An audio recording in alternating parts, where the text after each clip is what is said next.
So let's talk about progressive myopia or nearsightedness. They both mean the same thing, and there's a unfortunate and significant increase in the nearsightedness of children around the globe. You'll see from some of these links the numbers that of increased incidence of nearsightedness up to 80% in the Asian communities. There is a 66% increase in nearsightedness in our youth in America over a 30-year period of time recently. And imagine if that was certain cancers. People would be in an uproar about that. Let's talk about the eye, the optics of the eye. I'm forever talking about the eye being a camera, whether you have an outside lens, the one that you can touch if you were, the one you clean up. There's a lens inside the eye, then there's the film or the retina of the eye. Light comes into the eye and is focused onto the retina. Much like a magnifying glass is used to burn holes in paper or burn ants if you're a little kid, we're always taking that little cone of light and we're trying to get that little hot spot, the point where it's focused on the retina. If you move that paper away or if the eye gets longer, you then have that cone of blurry light there and you're going to be blurred.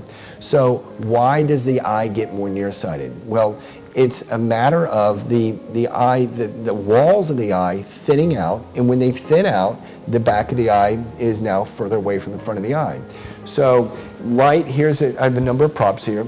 Here's the cornea, the lens, and the retina. And light is supposed to come to a focus here. If the back of the eye gets away from the front of the eye, you're going to have a blur circle there.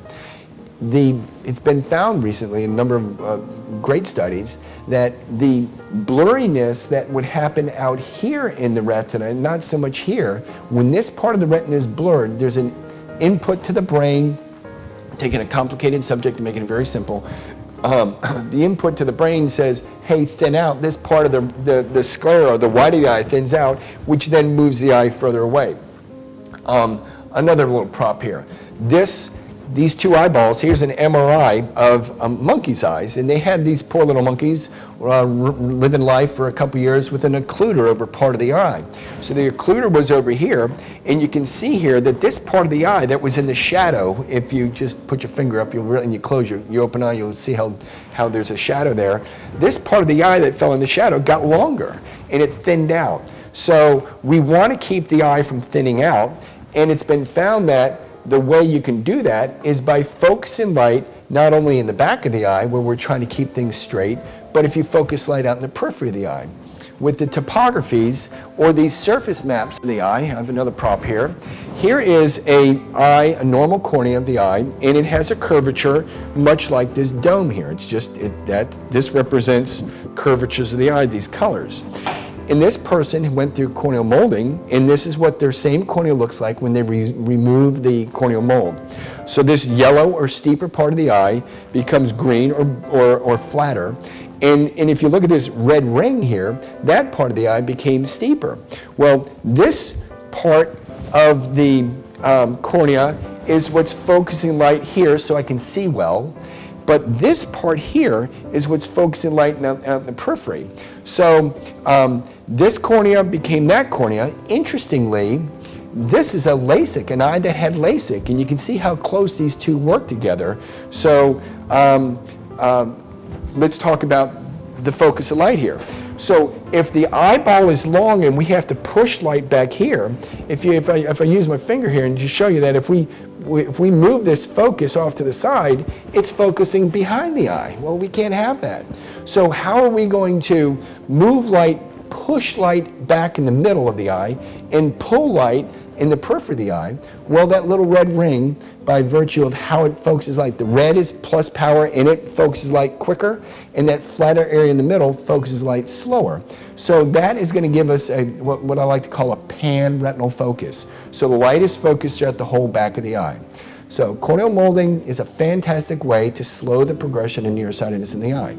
There are some other ways. The use of rigid gas permeable contact lenses, the use of these dilating eye drops, the atropine that was used. There's a study, and you can find the link, called the ATOM, A-T-O-M study, where they took these drops, and these kids, God bless them, they put these drops in their eyes for a couple years, and their eyes remained dilated. But it also, over that period of a couple years, it significantly slowed down the progression in nearsightedness in these children. Well, that's not a reasonable thing to ask children to do. So there's an ATOM 2 study that came out, and instead of using 1% concentration of this drop, they found that 100% of the concentration of the drop affected the same slowing down of the lengthening of the eyeball. Big debate as to why it exactly works, but something is going on that's keeping the eye from thinning out. Bottom line is, one choice we have, and I like to use it on the just getting nearsighted younger patient, is to have them instill one of these drops in each eye before bedtime. It doesn't cause all the side effects of the stronger drop, and it keeps the eye from becoming more nearsighted.